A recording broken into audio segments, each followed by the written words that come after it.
This is an SM Media production.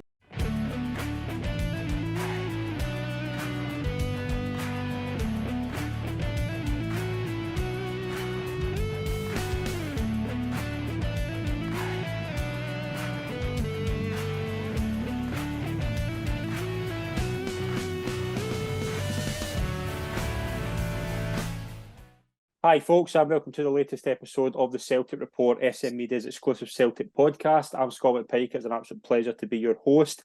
I'm delighted to welcome, we'll consider this a wee bit of a crossover. It's like when Marvel meets the DC, but maybe kind of using a bit more established than me at the moment. But it's a pleasure to welcome the two guys to the Celtic Unrestricted View podcast. First of all, a person I've done the show a couple of times in the past, another chat in the main channel. It's a pleasure to welcome back Ryan Clifford. Hi Scott, no thanks for getting us on, Scott, really appreciate it, looking forward to new season starting. Yeah, absolutely, it's a pleasure to have you on, and for his debut appearance someday you'll have obviously seen partner up with Ryan on the Unrestricted View podcast. JP, welcome to the show, it's a pleasure, mate. Good evening, lads. Pleasure to be on, Scott. Cheers for inviting us, mate. No, absolute pleasure. Ryan, I'll start with you. Obviously, you've kind of, since I've last spoken to you in a podcast, the podcast is kind of taken off, shall we say. Obviously, live shows have been starting. Tell us a wee bit just about how the podcast is doing at the moment. Yeah, like you says, mate, you've got to start somewhere. Started off doing Zoom calls like this, and then on to kind of bigger softwares, and now you're on to live events. So it's getting there. We're speaking to some, obviously, a lot of good guests, getting to know more about the ins and outs of football, not just Celtic, the kind of tactical side, the coaching side, the mental health side, etc., about football and stuff, and it kind of gives you a good perspective as well, Scott, other things involved in football, because we're just used to going to games, that side of it, and watching the football, but when you listen to some of the guys in the profession that have played the game, you kind of take a step back, and it makes me and JP kind of better the podcast, because you can kind of not really be too hasty in certain things you say about players or managers, etc., but overall, mate, it's starting to get bigger, and me and JP are enjoying it, I think, even more now, because we're speaking to kind of good guests and kind of good interaction with the wee community we've got and stuff. So overall, mate, it's getting really good, and I think me and JP are loving it, mate.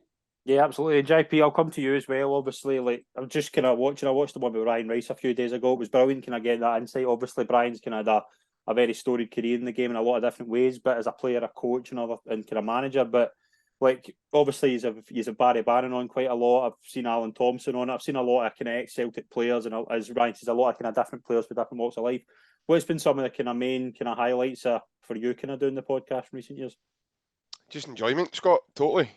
Just doing what we love is chatting about Celtic. When we're not even on the podcast, me and Ryan are constantly on the phone to one another, and it's just constant, mate. It's just never ever stops. I suppose it's the old cliche with Big Ange. It's just we never stop, and generally we don't. We just don't stop chatting about Celtic, and obviously the podcast as well, and how we update that, how we upgrade it, how we progress it.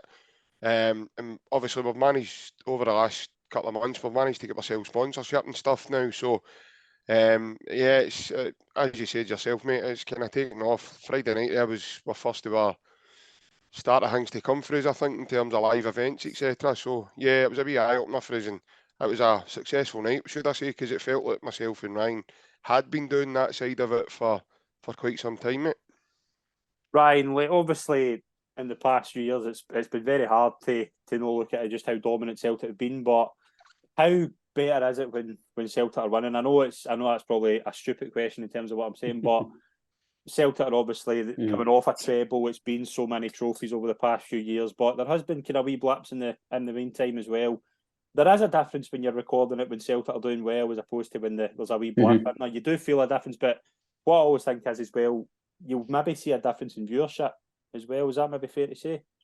I would say so, Scott. I think in general, when Celtic win, you're enjoying the podcast more because you're not really having to be negative about players or managers or tactics or systems, etc. But when Celtic do well, it's like JP says, you're on the phone, what about that game? I think the podcast will do this and we'll chat about this. But when you get beat or you draw a game, you're like, right, we need to find a negative here, and you don't want to be too negative because of what's just happened previously. So, but the way we see it is, and I think a lot of fans as well, I think should probably take it as you've got to see how you see it, you've got to comment on that game, know what's happened in the past. But recently, as most people know, Scotland, Celtic have been dominant, and it's good to chat about that when Celtic are winning. When they get beat, it's a bit like, right, how do we go about this? Because it doesn't happen to us very often.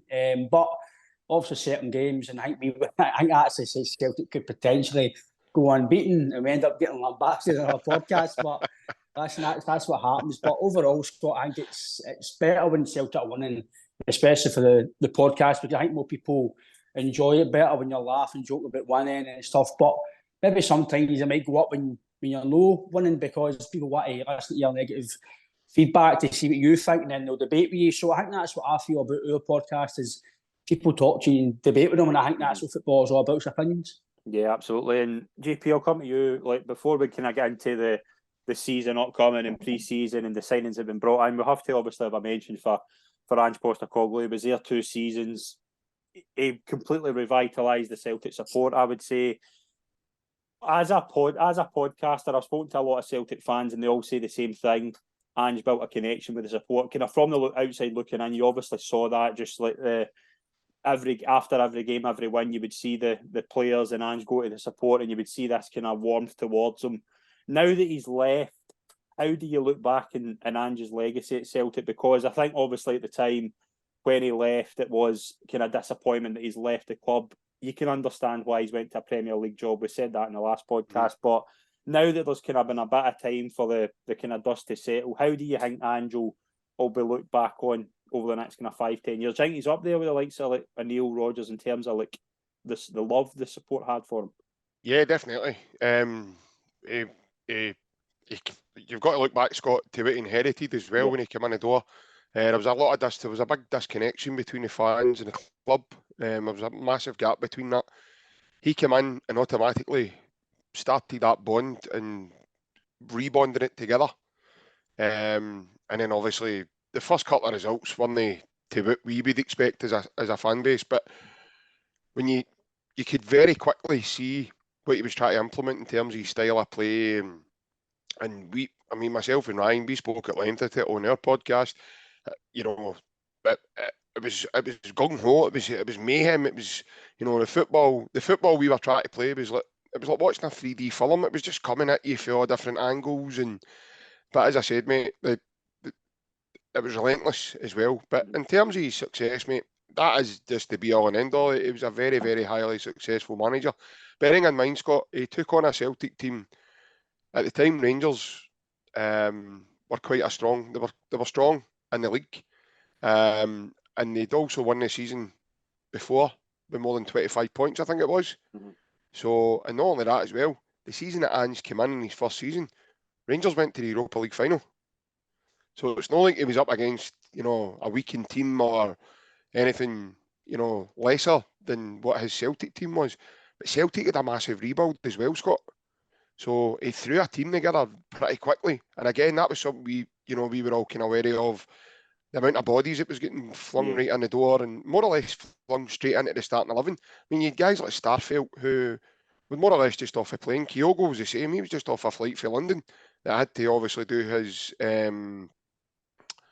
COVID, staying away from everybody. And so he had to do that for about 10 days. And then obviously he was just off a flight and right into the Hearts team. He played the last 5-6 minutes of that game.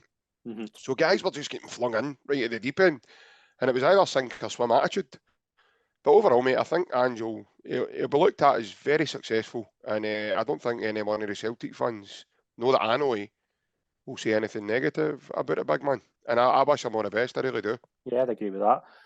Ryan, obviously when Ange left, it was immediately who's going to be the next manager. Now, I thought it was a very weird kind of attraction for it. Not a weird attraction for a manager, but I thought it was a weird kind of way to get a new manager. Like there wasn't many names going about, and almost straight away, kind of Brendan Rodgers was kind of mentioned. And I thought personally, Brendan Rodgers would be out the game after Leicester. Just he would take a wee bit of time. I think he had a long spell at Leicester. I think he had a tiresome spell. Very quickly though, it became kind of common knowledge that it was a certain Mr. Desmond who had the plan to bring him back.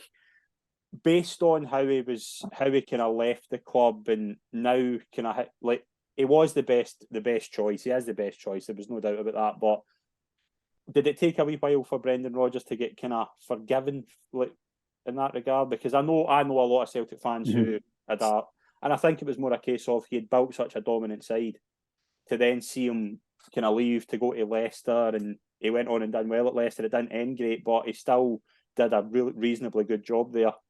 To then have him back after all that had happened, what was your kind of thoughts of the whole kind of managerial chase that was going on? I think obviously when he left the first time, me, including myself and maybe some other fans, bit of anger towards him, and maybe you said some things on social media you shouldn't. But when you kind of take a step back, and I think by doing the podcast, you kind of, and speak to other guys on it, you kind of, it helps your knowledge in a sense as well, because you get it right. Okay, there's reasons why he's leaving. There's reasons why they're going to better teams, but bigger leagues with more money, better opportunities, etc. You can kind of get the reason why.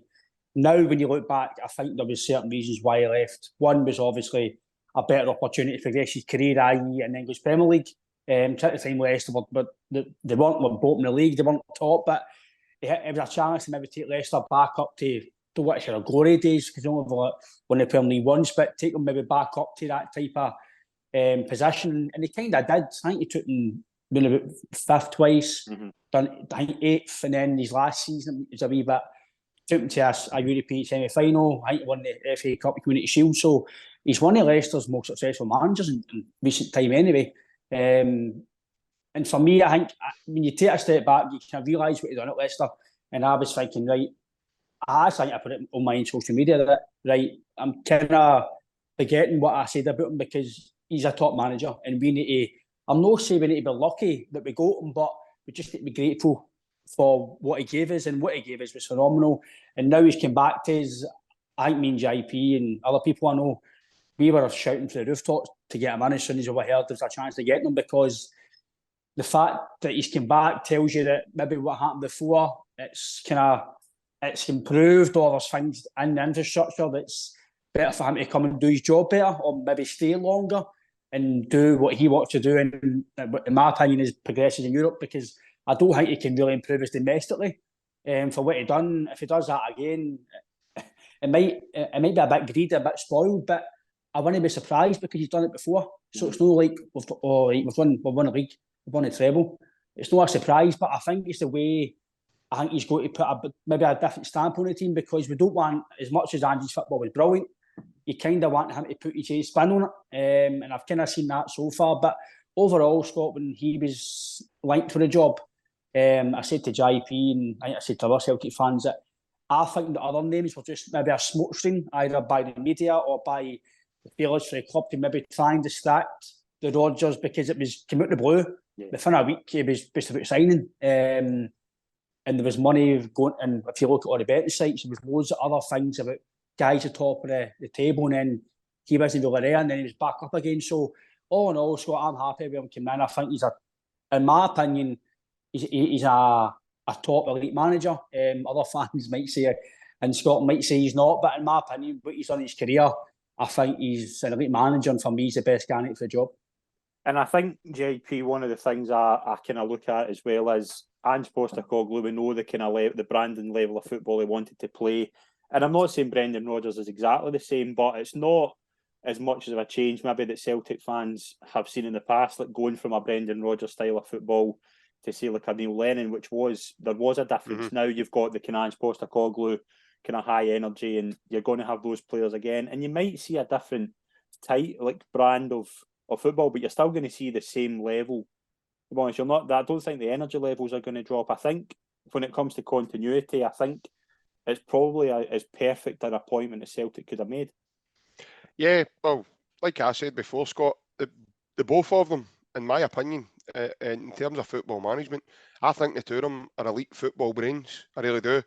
And when you have a guy like Ange Postecoglou on board, and then if he's moving on to pastures new, there isn't an option for you then to go, and no disrespect to these guys, because these guys, you know, they work their socks off, they do a grand job, but unfortunately the experience of managing a club like Celtic, you need to be, in my opinion, elite. You need to have a a good bit about you, a good bit of steel about you to do it, because you've got a big expectation and you've got a massive fan base there to please week in and week out.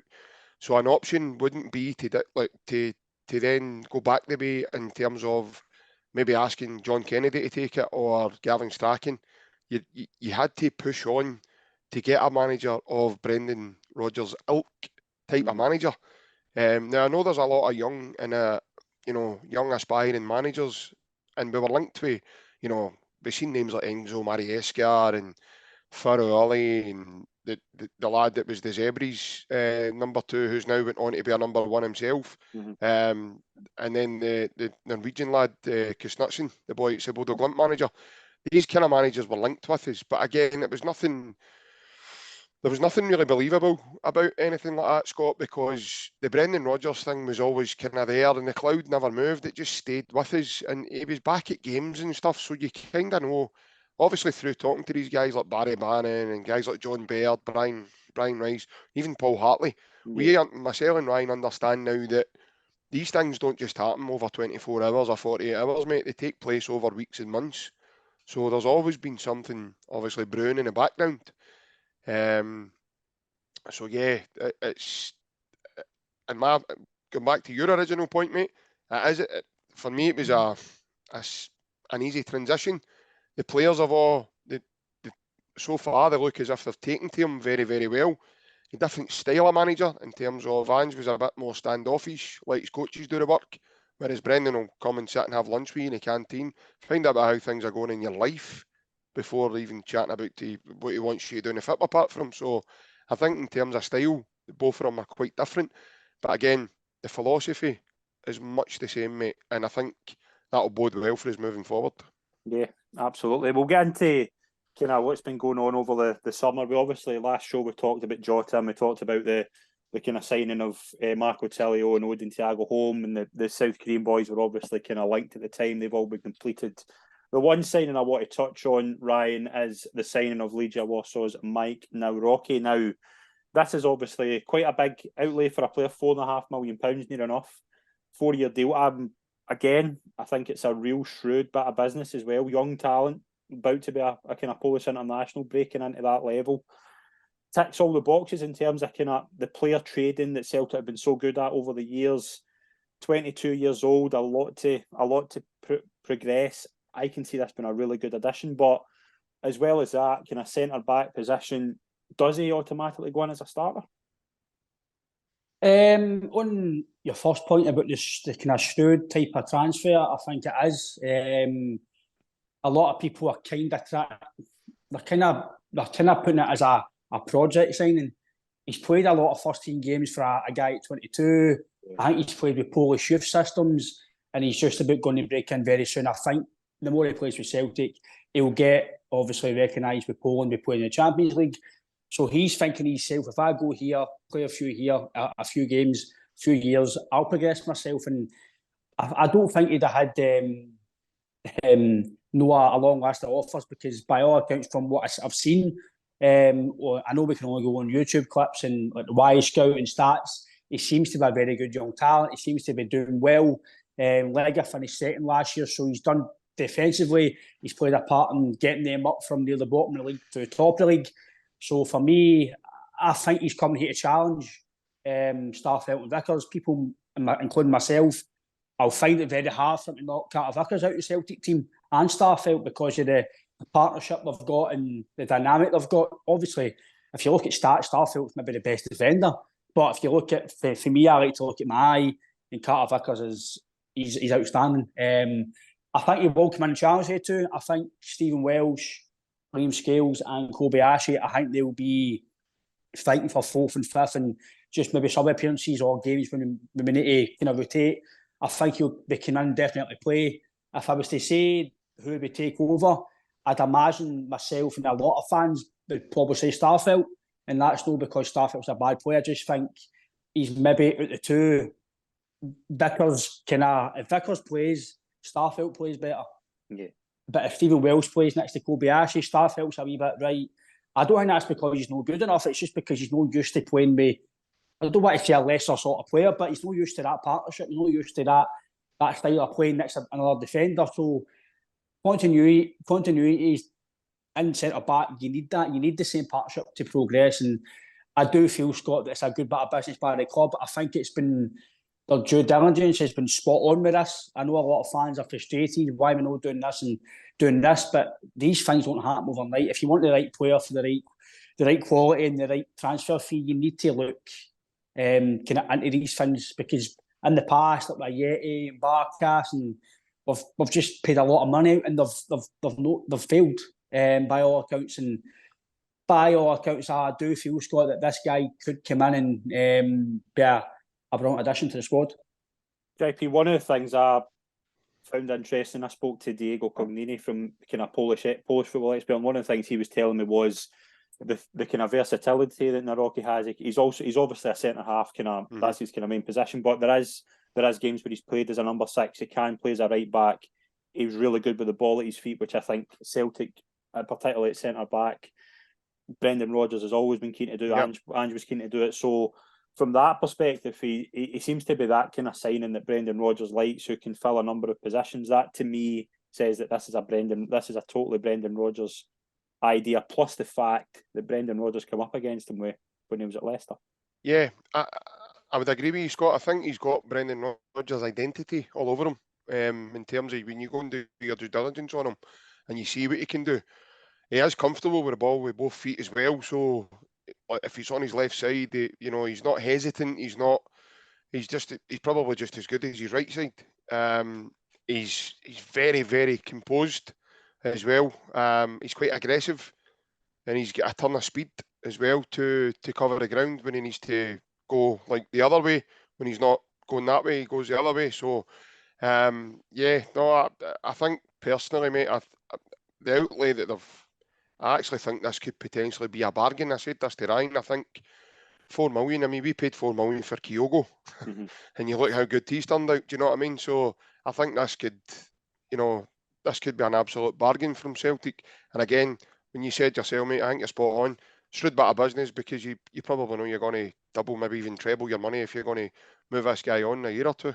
Yeah, and obviously there has been some chat regarding other kind of signings. I think we will in the next couple of weeks see a lot more kind of chat about new players coming in. One of the positions that seems to be kind of getting spoke about is the goalkeeper position now.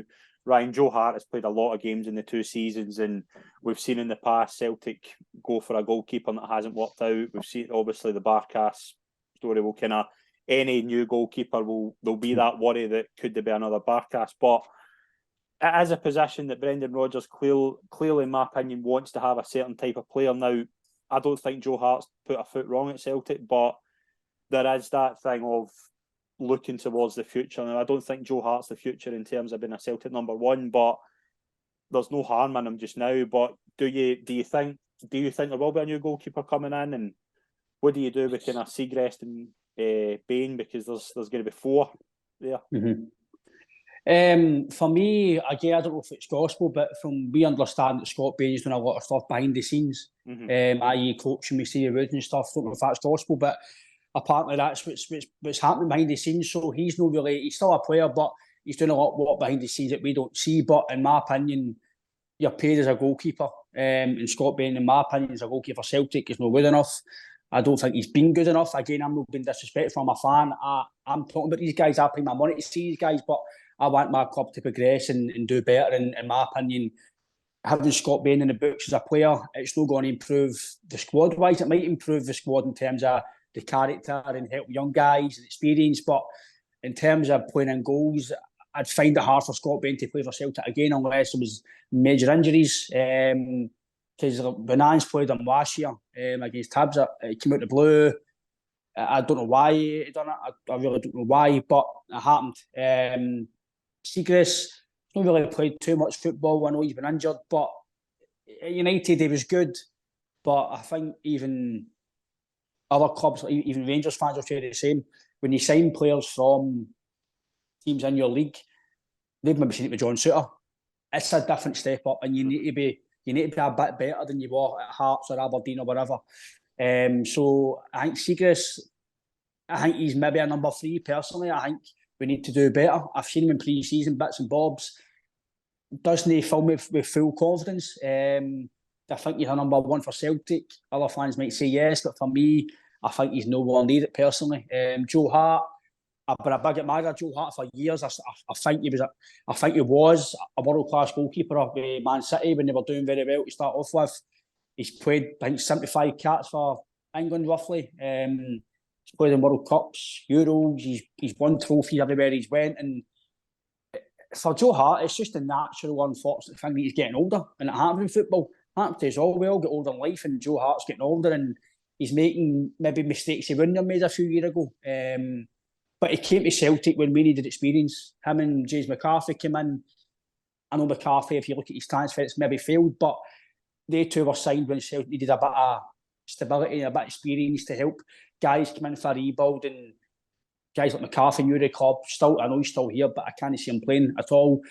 But Joe Hart came in when we needed experience. We needed a full rebuild. We needed somebody to help these younger guys as well, because there are a lot of young guys at Celtic, Abades and stuff like that. So they need a bit of help in hand. And for us to move forward as a club, I think Joe Hart, especially for Europe, I do think we need to push a boat out and go and sign a top number one. If that means if it's 5 million, 10 million, whatever it's got to be.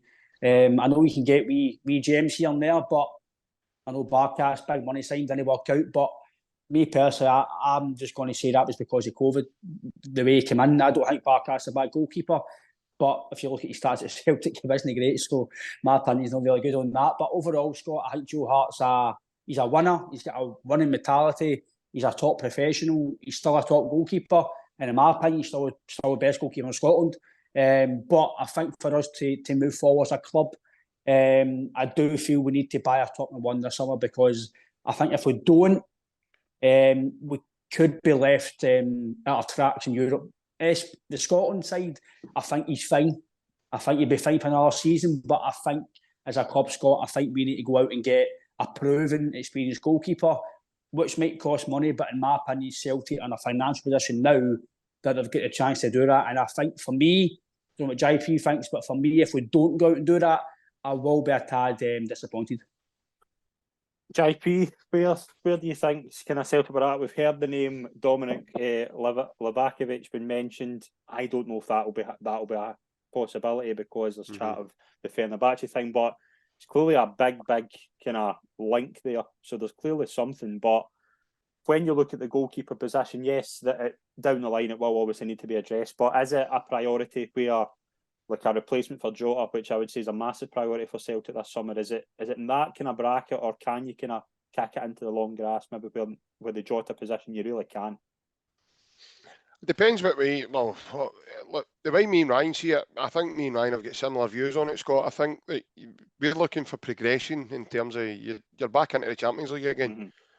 So you've got a manager now who, similar to Ange, who had to adapt because Joe Hart isn't able to possibly play out for the back and be good technically with it.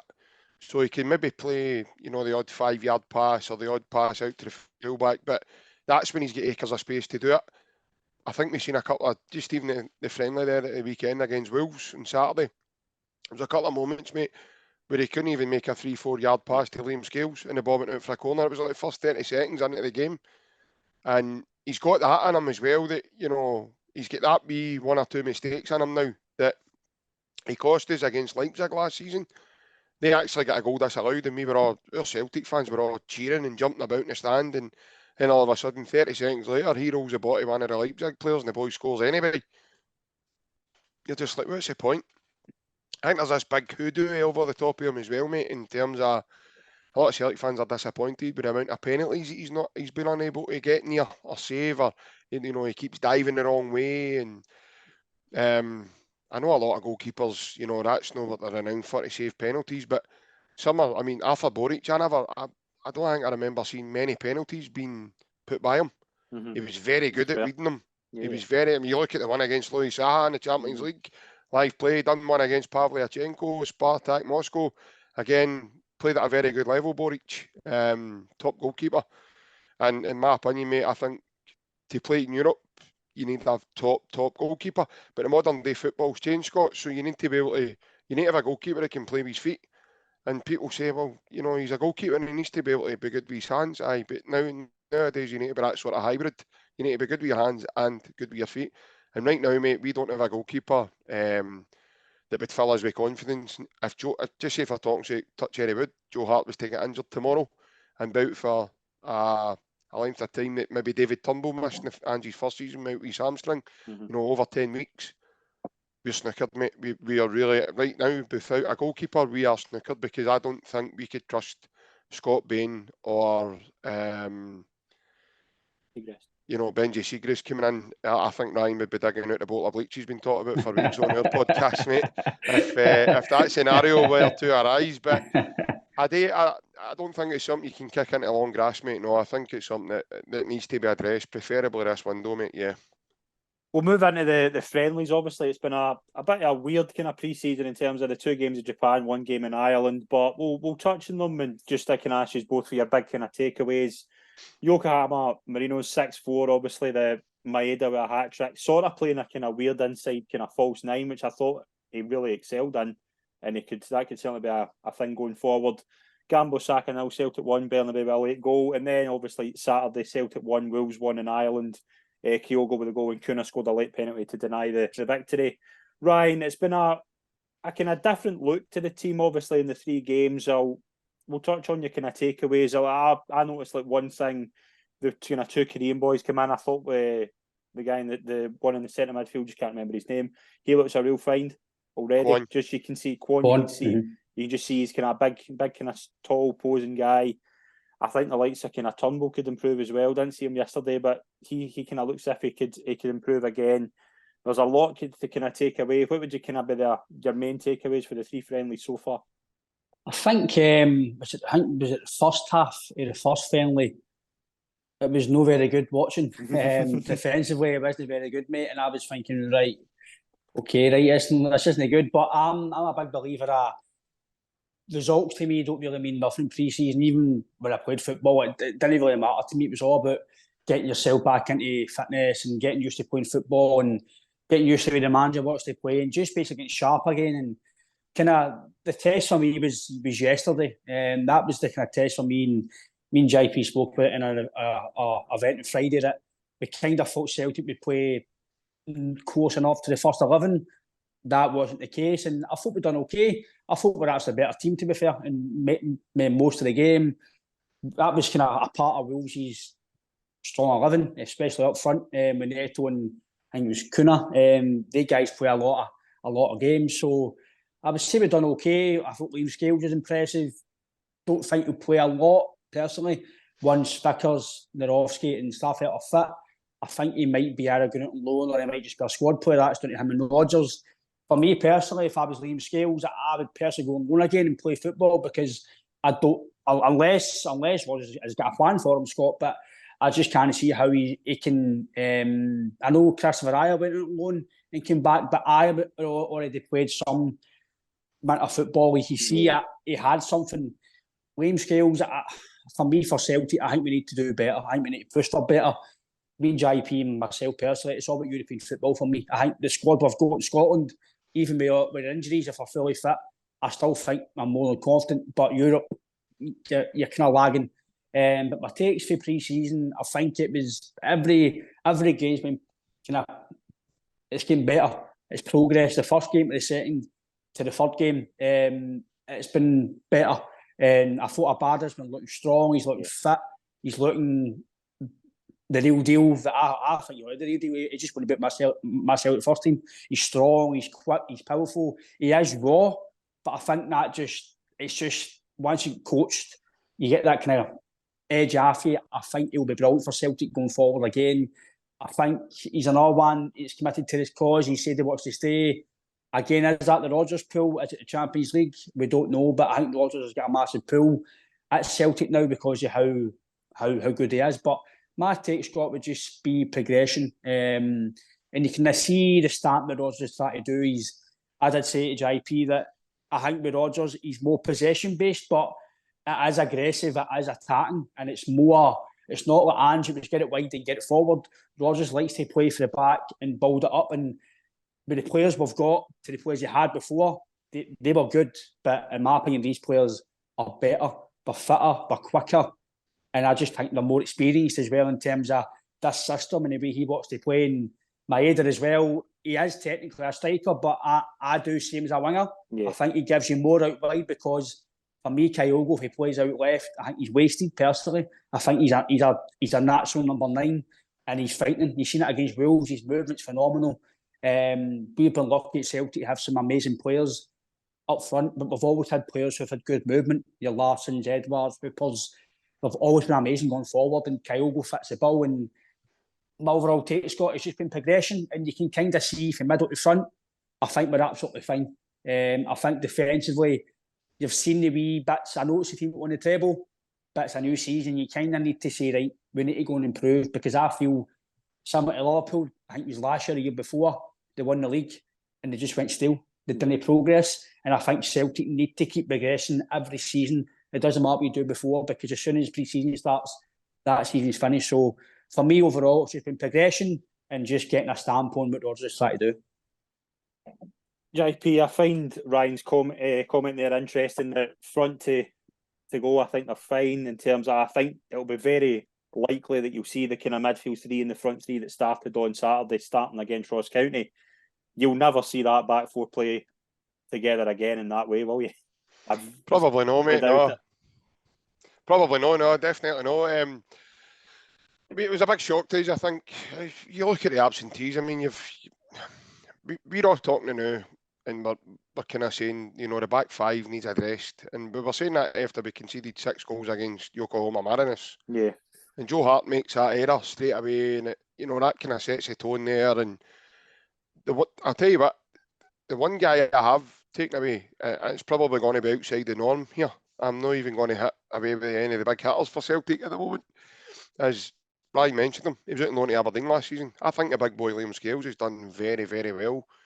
Brendan's brought him in and he's gave him 45 minutes here, 45 minutes here.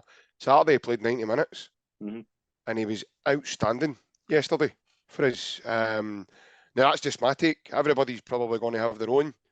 I just find him dead aggressive. You know, he gets after the ball.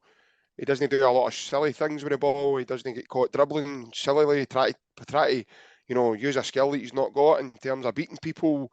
He just does a simple thing. He passes it to people he knows are better footballers than him, and he just he gives it to somebody that's better, i.e. Hatate, Callum McGregor, players of that ilk. So I've been really impressed with Liam Scales. I really have. I don't think if he goes to Aberdeen, he's going again just to develop him on further.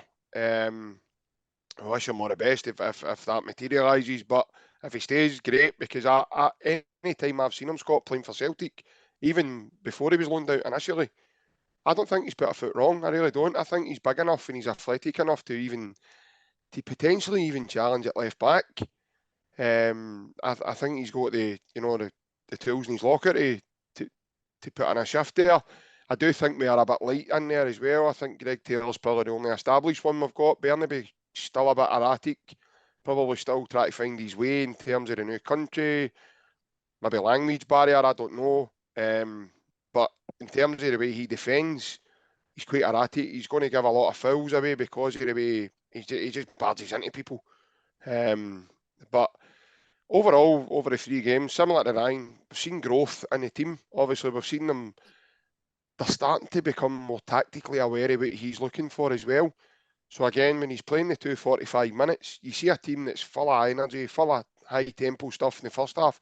Second half, I mean, especially in Japan, they're up against 2 teams that are halfway through their season. Obviously have very, really good technical players within their ranks.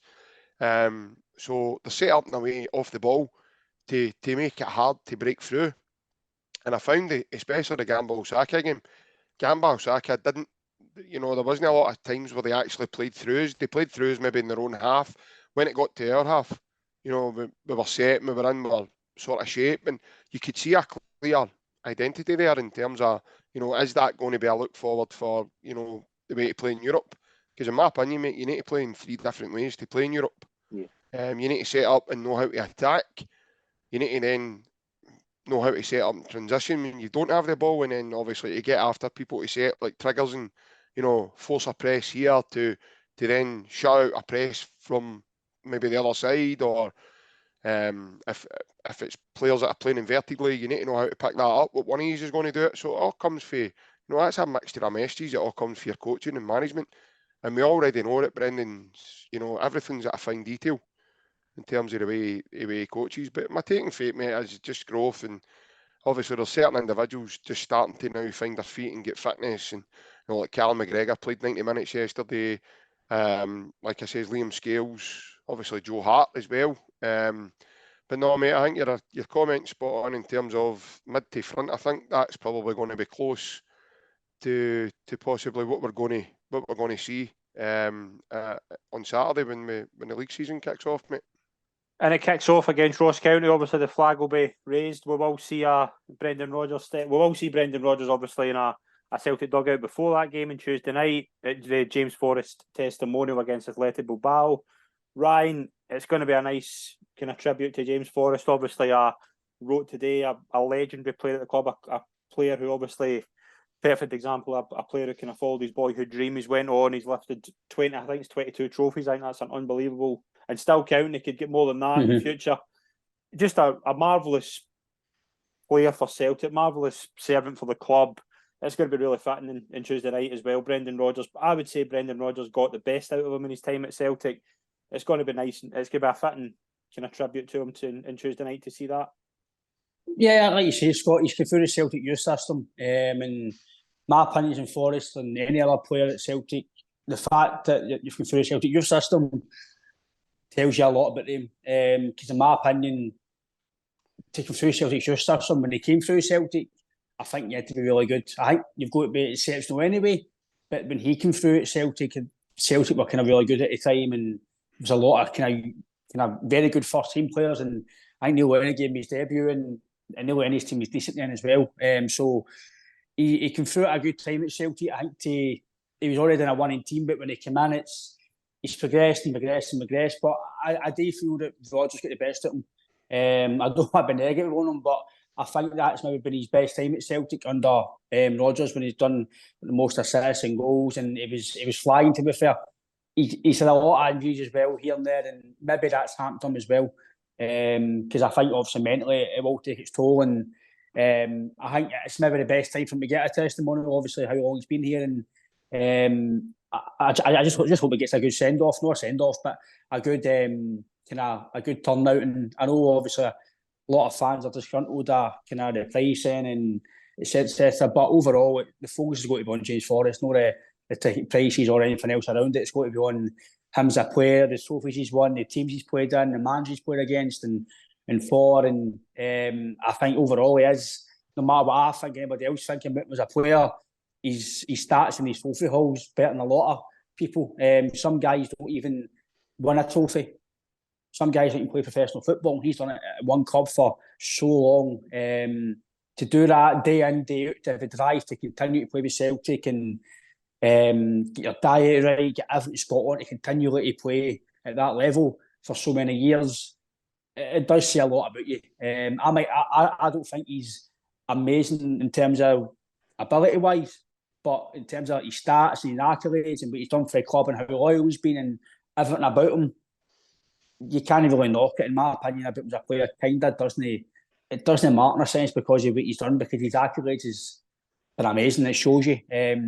But I think, Scott, for any Celtic player taking through the youth system, especially now, and when he was just a tall Scott, you need to be good. Celtic don't really give chances to youth guys unless they've got something. So my opinion, Scott, I hope it has a fantastic game himself. I know he'll probably play most of the game.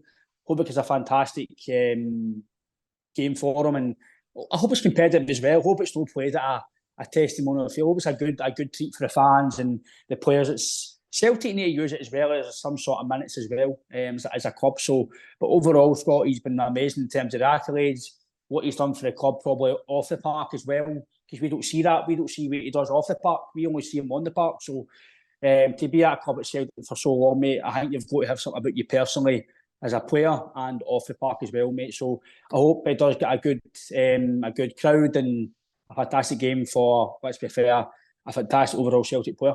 Absolutely. JP, would you go along with that? Yeah, absolutely. Again, mate, any young kid coming through and aspiring to play in the first team, as Ryan says, mate, and nowadays in football, mate, it doesn't just get handed to you. You need to be exceptional, in my opinion. You need, especially a club like Celtic, you need to have raw qualities already installed in you before you can then be developed onto more of a senior level and become more of a senior pro and do it consecutively over numerous seasons. I think, am I right in saying every season that James Forrest has played for Celtic, he's scored in? Yes. I So think he's he's done. only, I think there's only 8 players that have done it for more than 12 seasons. I think he's one of them. I think I read Yeah, that today. so he's kind of similar in terms of he's done to Celtic what Ryan Giggs done at Man United. Yeah. He scored in every season he played in, and that itself is phenomenal. That you cannot look beyond that. That's phenomenal. I understand, you know, we've got a bit more strength and depth now in the squad. It probably would appear now that James's maybe game time is going to be somewhat limited. In terms of because of the personnel that we do have now in the squad. We've just brought in Yang, we've brought in the lad Telio. We don't know how good the boy Telio is. Ellie looks a Yang.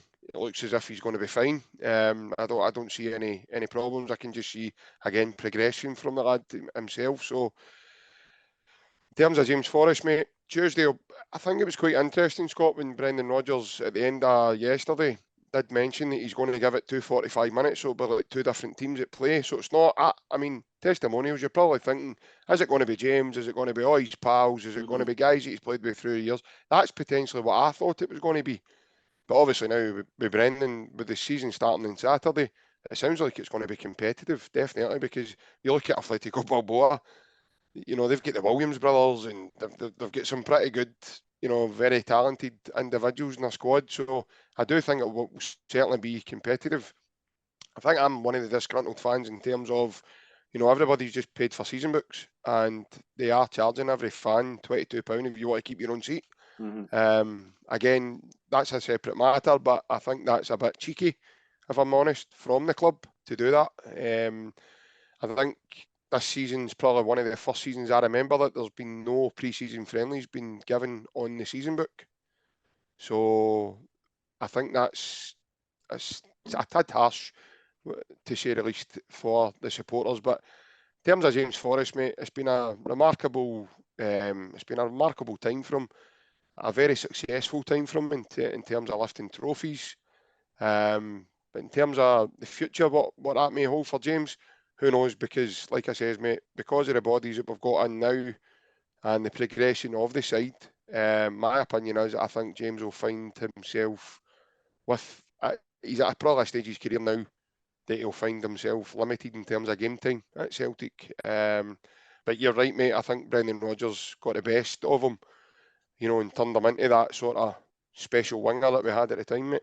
Yeah, absolutely. And we've got obviously the season starting Saturday. We'll touch on the Ross County game in a wee minute, but a wee bit of fun in the show for the kind of the last show before the season starts. We're going to do some wee kind of quick predictions. I've wrote a few down here. I'm just going to kind of ask you just quickly to get. We'll go around the panel. And we'll each say our kind of opinions here. First one, top goal scorer. I think this could be one we're unanimous on. Ryan, let's start with you. I asked the football this other day, Scott. I think it all depends on the way Celtic play in terms of, is he going to play 2 up front with Maeda and Kyogo, or is he going to put Kyogo wide and play Kyogo through the middle, or is he going to play the 3 we've always had? If he plays Maeda through the middle, he's a mere shout, because he might not be technically the finisher about Kyogo, but he's always playing in the last man. He's got the sharpness, the fitness, the quickness. He's just starting to give defenders a rest. And if he's a number 9 in certain games, he's imagining him to rack up a sequence of scoring goals. But I think all in all, you've got to look at the wee man, Kyogo. He's the best striker in Scotland, without a shadow of a doubt. I don't think anybody's near him in terms of his ability to finish and his movement. And for me, his movement, Scott, it's different gravy. It's absolutely brilliant. And for me, I played up front, and I tend to look at strikers a bit more now. I'm not playing, and when he's moving to Saturday, it's just it's when he plays against the team in Scotland. I'm not saying it makes him look better, but he's able to do it better because they're no equally enough to cope with him. So it's very hard for these guys to mark him. They either need to foul him or pull his jersey or get in his ear. So I think it's very hard for players to stop him. Even Rangers, I think they'll find it very hard to stop him because they found it hard to stop him last season, and they've not really recruited in terms of defensive wise. So he'll be playing really the same defence. So I'd probably say Kyogo, unless we go and sign a top striker or Maeda plays for the middle. I think Kyogo will be the top goal scorer. I think it would be very hard to look past him. JP? Kyogo. It's be all and end all it. He's just he's just a born predator. He's just that you can see even his first touch finishes, the one at the cup final, just past to help secure the treble. He's got that in abundance in his locker, Scott, and I think you'll see a lot more of that, especially the way Brendan Rodgers wants to play. And I think yesterday was a big sign of how he would fit Maeda and Kyogo together. Maeda playing out the left again, but again, mate, listen, the two of them are massive weapons as to the way Celtic play. With Abada on the other side as well, the relentlessness of the way they run, the way they close down, the way they pressure. A lot of teams are going to find it really hard if they three can remain fit. But for me, mate, I think top scorer in the league this season will be comfortably Kyogo. Yeah, and I think it's just the IQ, the predator his IQ is just so good. Like he's 2 steps ahead of everybody defensive wise in Scotland, and that I include Rangers in that. Just some of the goals last season, he was scoring from six yards out, but it was just getting into positions. Just been that bit forward. I just think he's so good. I think he's on another level in this country. I really do, in terms of his IQ, just his movement as well. Just I think he's comfortably going to be top goal scorer. Which of the signings will have the biggest impact, Ryan? Good question, Scott. Obviously, we've not seen some of the players fully yet. But what I've seen for the boy at home, it looks very comfortable. It will need to be amazingly well, in my opinion, to split Hatate, McGregor and O'Reilly, because for me, the three are outstanding. The boy Quorn looks maybe the player that I've said for years, but maybe missed in terms of the wee bit of nastiness in the middle of the park, the bit of needle, bit of strength. So I know it sounds daft, Scott, we've won trebles, etc. I still think we're too nice in the middle of the park. I think Celtic's just all technical. I think we're missing, I don't want to say a Wanyama type player, but we're missing somebody. I'm not saying do any damage on a park, but just let some know we're there. Give him a wee listen, I'm not going to be messed with today. And I think we're missing that, especially for the European side. But it's a good question. The boy Kwon could be the guy that could do well. But for me, I would like to kind of put the boy home into that, because I think he's already played a good, I think 50 odd games for 100 games, or 50 games for Vålerenga. He was one of their mainstays. He'd done very well. He's a very high prospect in terms of Norwegian football. You could even put that into Nerowski, come for big money. But out of the new signings, I'm probably going to go for Kwon. I think he could potentially split the three. McGregor's always going to play. Hattasi's probably going to play, but O'Reilly might be the one that could miss it. And again, that's not because he's a bad player, because he's phenomenal. But these guys won't need to get game time, and I think Kwon could be a guy that could come in and play maybe more than we think. So I'm going to say Kwon. I'm sure it was him that came out and says that he wants to be the best and he wants to get this big move. Don't know if he said that, if that was kind of twisted by the media, but I'm all for that attitude. I'm all for to come in and want to do well and want to progress and be the best. Because if you want to be the best, then don't beat Celtic, because you want to be the best at the club and you want to train the best. So for me, I'm going to say Kwon, Scott. I think he's got all the attributes to be strong in the middle of the park. And maybe in terms of Rangers, I know I don't rate him as a player, but the kind of John Lundstrom type, the needle and that in your face, and I think Kwon could give that to Celtic, but in a better quality light. I think Kwon as well. I think I really like what I see. I've been hearing good reports about him from Korea as well, and I just think I think that's what kind of Ange wanted with Abdegaard. I think that's what he wanted. It just didn't work out. I think he's always been looking for that type of player. I think he could be good. Home could be good as well, but I think home could be something different. Who you got, JP? Go on. I actually think him and Yang 50-50, because when the two of them came on yesterday, they both were really athletic. They aren't just selfish players that want the ball to go forward with. They don't mind doing the dirty side of the game as well, and you can clearly see that in both of them. I was really impressed, Scott, yesterday with Kwon, the one that he takes the ball in a half turn, but then he zips it round the corner straight away, right out to the winger. So, that was it was like a transition, as if he'd been doing it for the last 5-6 years with the club. His touches of the ball, he was so comfortable with the ball. He was always looking for that 1 and 2 passes. Again, mate, he's one of those players that's probably 1 and 2 passes ahead of, where he actually is.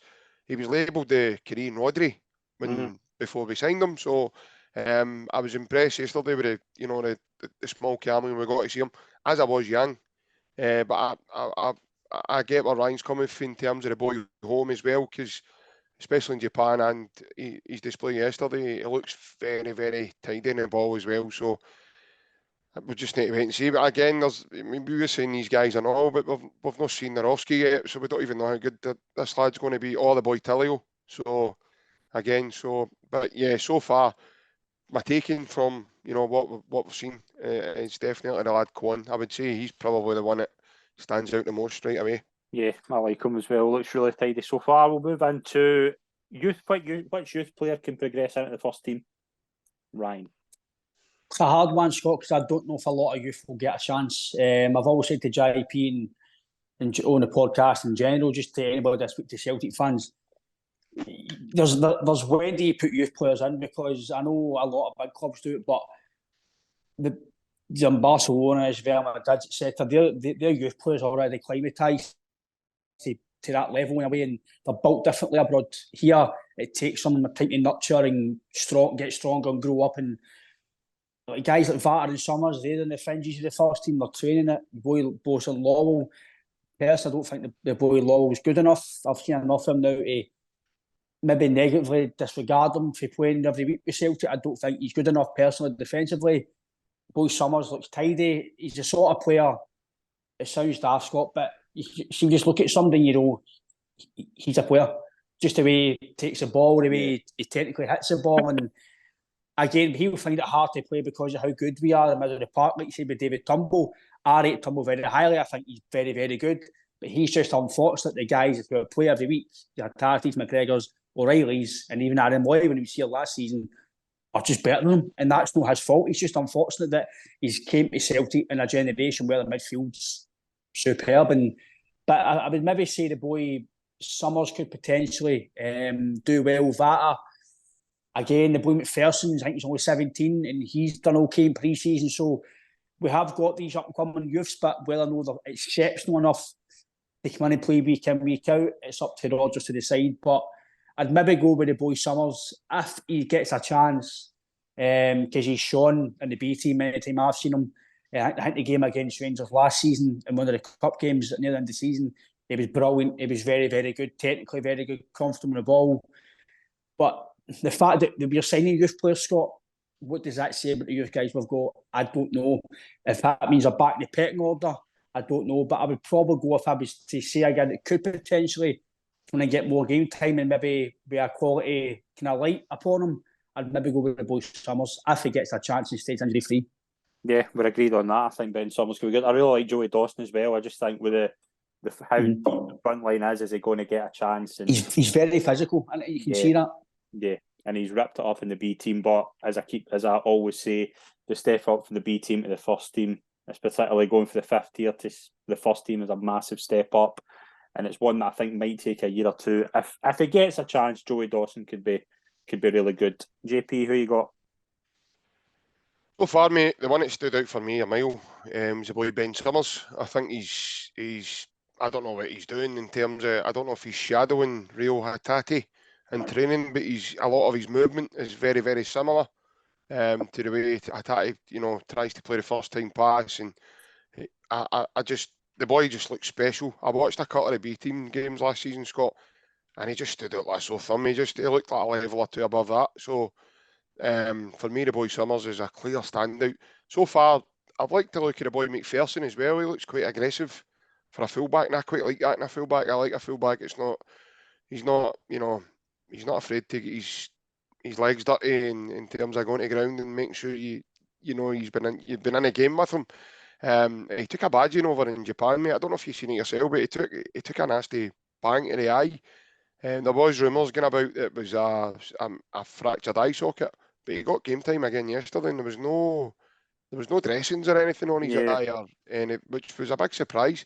So it shows you a bit about the boy's character, because a young lad getting leathered like that, it could psychologically send you over the edge the other way, and you could be like, do I play the next couple of games, or but he never took to that like that. It's as if the boys just went, right, no bother, it's part and parcel of this game, so we on to the next one, away we go. But I've liked to look at the boy McPherson. I think he looks quite aggressive. He looks very, very fast as well. And he likes to play those small, intricate passes to then get on the end of, when the right back steps in, and he looks comfortable to do that. He looks as if he can come infield. He looks as if he can go long. And some of his distribution has been quite good, mate. So I've liked to look at him. But for me, mate, overall, the young boys, I know the boy Vata's got a lot of, he's got a lot of hype about him, because he's on the fringes of the ROI squad as well, and obviously his dad played for Celtic, and but yeah, when I've seen the lad coming in, I still think he needs to do more in terms of his, when he's got the ball. I think he's just too quick to. I've seen him get a ball away too easily. At Celtic, Scott, you can't just get the ball and then give it back to the other teammate. You need to keep the ball. You need to be able to take the ball under pressure. If you look at him and Abada, it's night and day. And Abada's still a young lad as well. So I do think he's got a bit to go in terms of, breaking that sort of door down of being a nail on for the first team. I don't think the boy Summers is far away, mate. I think, a potential injury to anyone in our midfield, I would feel quite comfortable bringing that lad in, and knowing that guys like Callum McGregor and stuff beside him, experience like Greg Taylor and boys that will talk to him and help him through the game. I'd have every confidence in the lad, mate. I think he's going to be special. We'll move into the final part of the show. We'll make our wee predictions for the Ross County game on Saturday. Ryan, what are you expecting, and give us a scoreline prediction? I'm kind of expecting. Obviously, it'll depend on if he gets any minutes on Tuesday, or it might be last minute. But I'd be expecting Starfelt, Naroski, or Vickers to be the partnership on Saturday. I think even if I've got wee docs, I think they'll try and push him to start. I think you want to start the season with just about close to your centre back pairing. I know Ralston's potentially back in training. Whether or not he plays, we don't know. I'd be comfortable with a Wata playing at right back. I know he's not a right back, but he's played there. Greg Taylor, anybody who listens to my podcast, no, our podcast, sorry, the me JP day. I was critical of Greg Taylor. I still am to a degree. He's been superb for the last year or two. But I think potentially going forward, I think we do need to buy better, because I thought he did get found out against Will yesterday in certain parts of the game. I think he's a bit, I don't want to say lack strength, but to go to the top level, I think we need to buy better personally. But I think in terms of the Ross County game, I just think we'll win, Scott. I just don't see some of the panic from our fans and just some of the fans in general. I just don't see where the panic is. If you can't, even if it's Stevie Welsh, if it is Scales, if it is Kobayashi, etc. If we can't beat them, if we can't beat Ross County with that back line, then I'd be like, okay, I'm a wee bit worried now. That's the disrespect to Ross County, because I do feel that they'll come. I know they played, I think it was a 3-5-2 at the weekend there. They'll probably play a 5-4-1 or a 4-5-1. They'll just try and pack the defence and try and get a counter-attack, just like most teams do at Celtic Park. So I'd imagine it'll be gung-ho for the start. I think Celtic want to, Brendan Rodgers' first game at Celtic Park in the league, domestically, they want to put a show on for the fans, and Flag Day at Celtic Park is normally a good result. So I would probably say that the lineup will, if they're fit, I think Awata will play. I don't think Ralston will play. I think Awata will play right back. If Vickers is fit, it will be Vickers and Starfelt. They're obviously could come in, but if your full back line is fit, I think it'll be Awata, Vickers, Starfelt and Taylor. Who do I think it will be? I actually think if Starfelt's fit, he might play. And I actually think Liam Steele might play. Do you know that? If they two are no fit, because he was impressive yesterday, and they might get a chance. But if they're all fully fit, I think the back line fits itself apart from Iwata. Going forward, I think it just picks itself, mate. O'Reilly, McGregor, Hatate, and then the front three, Abada, Maeda, and Kyogo. And I just think, I don't want to say it be comfortable in terms of a big score line, but I'm going to say it. I think it'll be 4 or 5. I just can't see how Ross County. I might be on a Ross County podcast after this, right enough, but I just don't see how Ross County come to Celtic Park and win. I think the euphoria of Brendan Rodgers, euphoria the first day, the flag day, some new signs maybe come off the bench. I just think it all sets up for Celtic to be very dominant, mate. So, and I think the game could be finished at half time. But that's bold for me to say that. But I just think going forward, middle to front, like you said, mate, I think Celtic are far too strong. And I just think if you get the first goal early, then it could be a long day for Ross County. JP, what we got with our prediction? Well, first and foremost, I think it's kind of echo Ryan's team lineup. I do think it'll be Joe Hart. I think Iwata will play right back.